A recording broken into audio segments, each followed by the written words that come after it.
सिद्धाणं नमो आयिरियाडं नमो वज्रायाडं नमो ये सब सागुणम।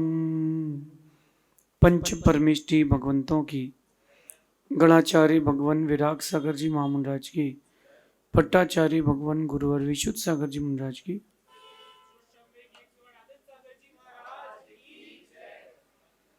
या हम सभी अपने जीवन में सुख और गुणों की अभिवृद्धि के लिए नीति के विषयों का श्रवण कर रहे हैं।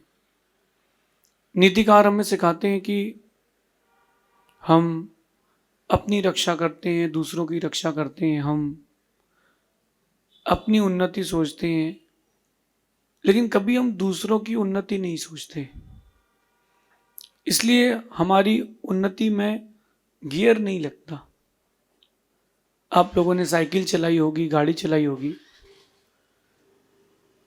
जब गियर बदलते ना, गियर गाड़ी में गियर, तो स्पीड बढ़ जाती है।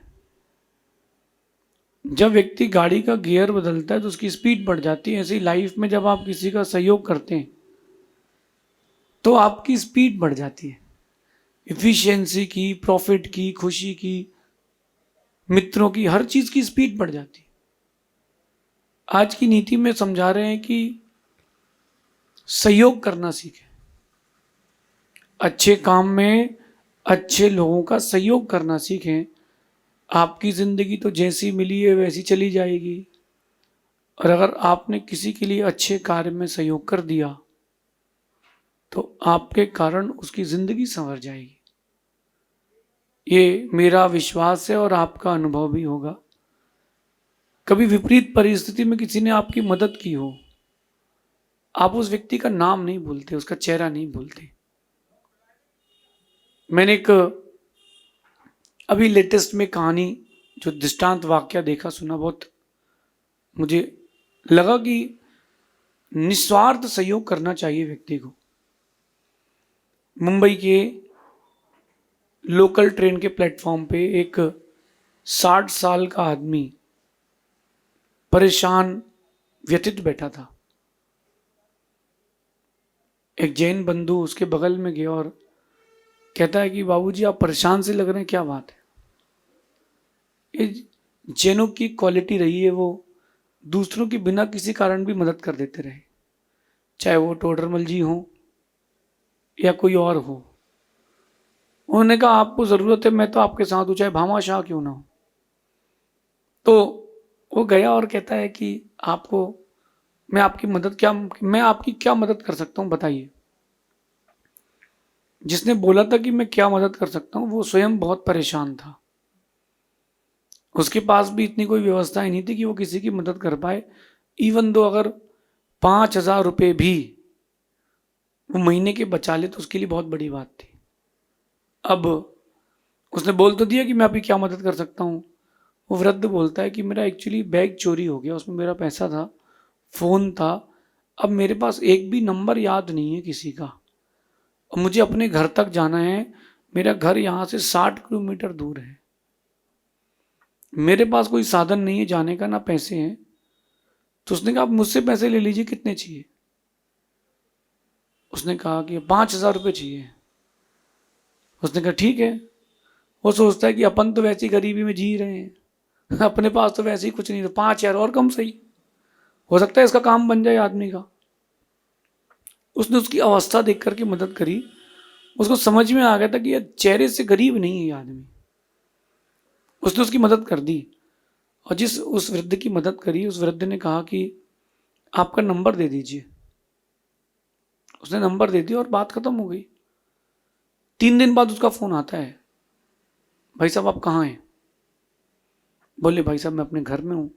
बोले आपने घर की लोकेशन भेज सकते हैं क्या, मैं आपके आना चाहता हूँ। उसने कहा आइए भाई साहब, वेलकम। वो आके देखता है कि 1 BHK, जहाँ पर पूरी फैमिली रह रही हो, उसकी स्थिति कमज़ोर थी, वो भी रेंटेड हो। वो धीरे से कहता है कि ज़रा मेरे साथ चलेंगे आप? बोले हाँ चलिए, आप बताइए क्या काम, मेरे लिए क्या सेवा है?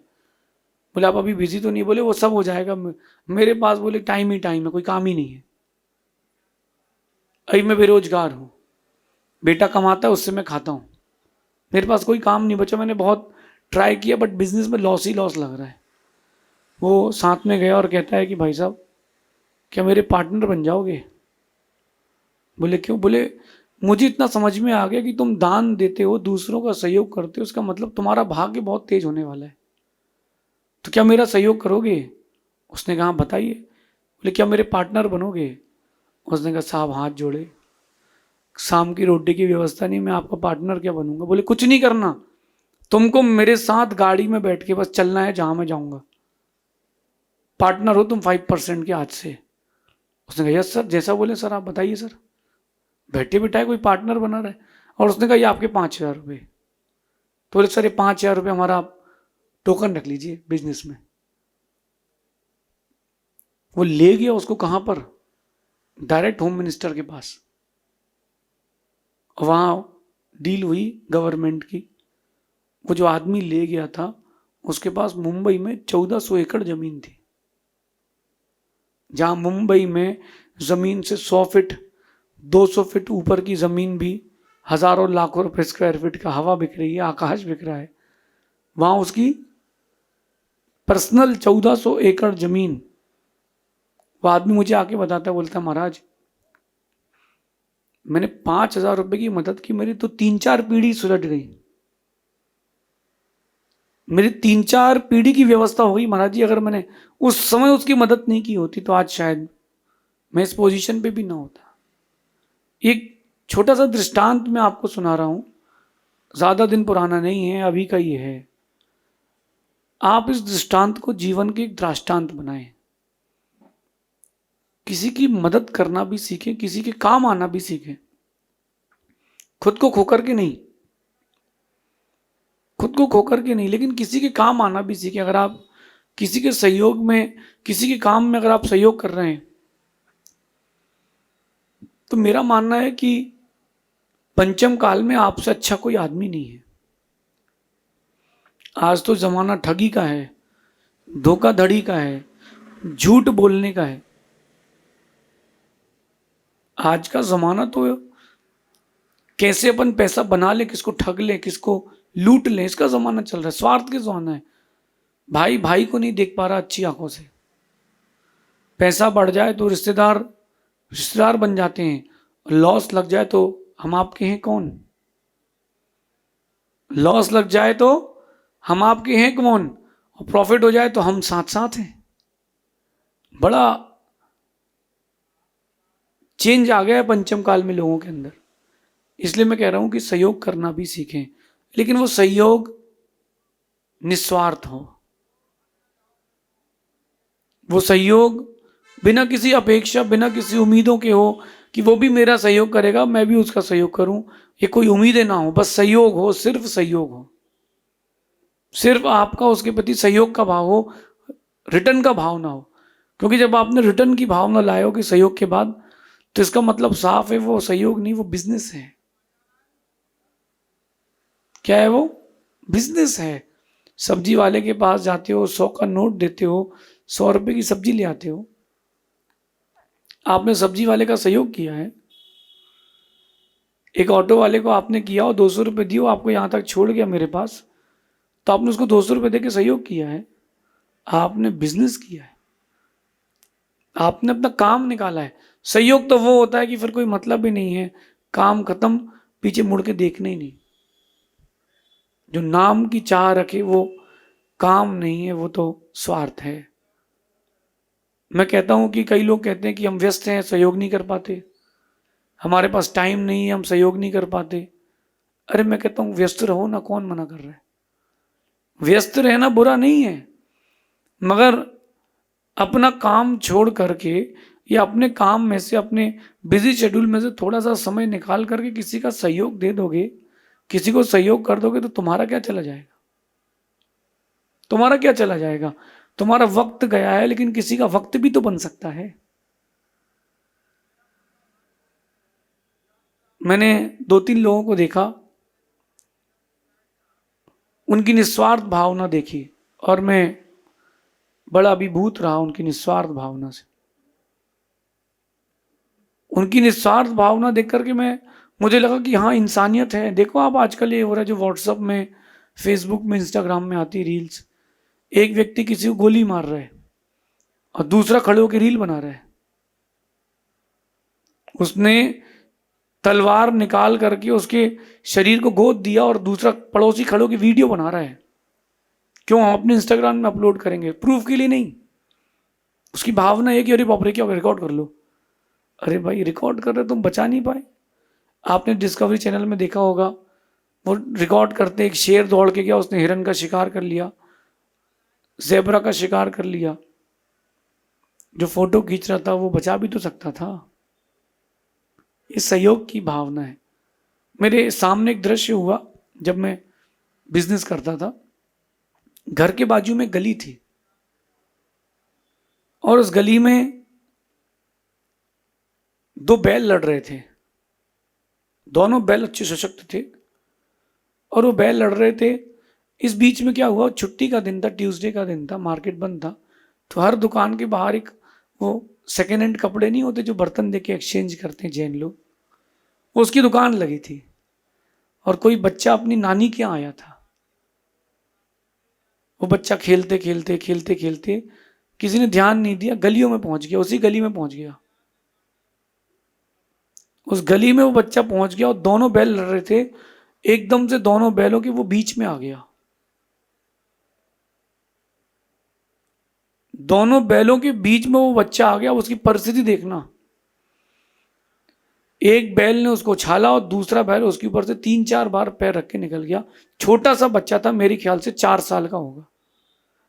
वहां लोगों की भीड़ हो गई, जमावड़ा हो गया। अरे इसको तो लग गया, इसकी तो आंख फूट गई, इसको तो खून निकल रहा है, किसका बच्चा है, किसका बच्चा है। ये बातें चल रही थी। इस बीच में भीड़ को अलग करता हुआ एक आदमी आया। उसने उस बच्चे को सर अपने गमछे से लपेटा और सीधा हॉस्पिटल के लिए दौड़ लगा दिया। नियर बाई आधा किलोमीटर में एक हॉस्पिटल था, 400 मीटर्स में। वो आदमी वहां पहुंचा, उसने उस बच्चे का इलाज कराया, टांके लगवाए। 2 घंटे बाद उस बच्चे को वो कंधे पर लेकर वापस आया। वो पूछता है, भाई किसका बच्चा है? क्या बोलता है वो? ये किसका बच्चा है? मैं पूछ रहा हूँ, वो जो वहां खड़े होकर बात कर रहे थे कि किसका बच्चा है, किसका बच्चा है, अगर उसकी जगह उनमें से कोई एक उसको ले जाता तो मालूम चल जाता कि हाँ, ये इंसान है। आजकल के जो इंसान है उनके अंदर सहयोग की भावना समाप्त हो गई है। वो एक दूसरे के काम नहीं आना चाहते। ध्यान रखें, प्रकृति, ध्यान रखें, प्रकृति भी उसी का सहयोग करती है जो दूसरों का सहयोग करता है। आप चाहते हो कि नेचर भी आपका सहयोग करे, तो आप किसी का सहयोग करना तो सीखो। हेल्पफुल नेचर की बनो ना, लेकिन हेल्पफुल नेचर के साथ इमोशनल नहीं बनना। कंडीशन अप्लाई है। आप हेल्पफुल नेचर के साथ इमोशनल कभी नहीं बनना। जो लोग इमोशनल नेचर के होते हैं वो लॉस खाते हैं। किसी को मदद की जरूरत थी, आपने मदद कर दी, बाद में मालूम चला कि गलत व्यक्ति की मदद कर दी। बाद में मालूम चला कि गलत व्यक्ति की मदद कर दी। तो हेल्पफुल नेचर तो रखें, बट इतना ध्यान रखें कि अपन जिसकी मदद कर रहे हैं इमोशनली ना करें, प्रैक्टिकली करें। अगर आपने प्रैक्टिकली किसी की मदद की है तो वो मदद है, क्योंकि आज के समय में धोखा देने वाले भी बहुत बैठे। आप बाजार में जाओ, बाबू भूख लगी है बाबू, तुमने उसको 10 का नोट दिया, उसने जाके बीड़ी पी ली।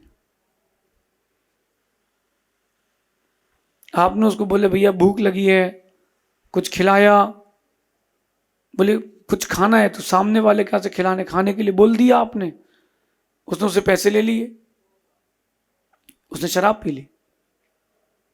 आजकल बहुत सारे लोग आते हैं, वो एक हॉस्पिटल का कागज लेकर के आते हैं, हॉस्पिटल में सेटिंग कर लेते हैं कि सर हम आपके डलवाएंगे, 60% आपका, 40% हमारा, अकाउंट पे होगा पैसा पूरा। वो आते हैं, हमारा पति बीमार है। तो मैंने कहा रुको, मेरे पास भी है ऐसा। मैंने कहा आप रुकिए, आपका इलाज यहीं कराएंगे।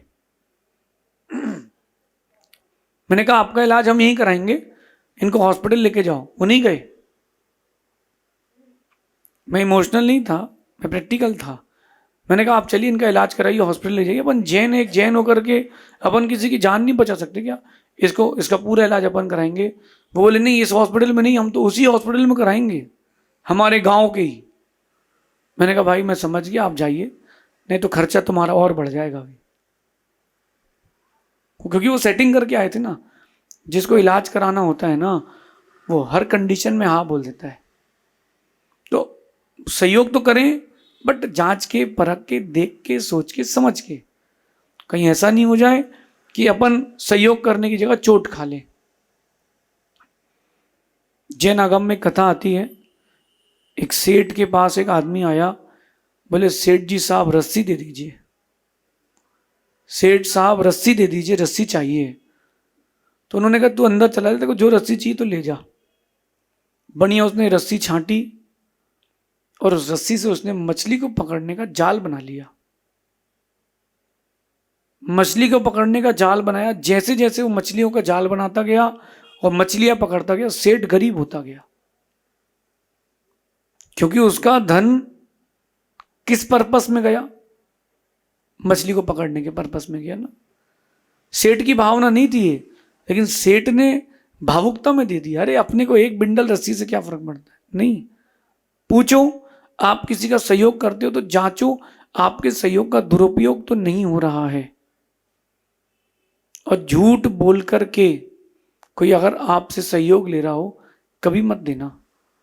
मैं बोलता हूं कि गलती करने वाले मुझे पसंद हैं, झूठे लोग मुझे पसंद नहीं। अगर आप झूठे हो तो मेरा मानना है कि तुम दुनिया के सबसे निकृष्ट आदमियों में हो।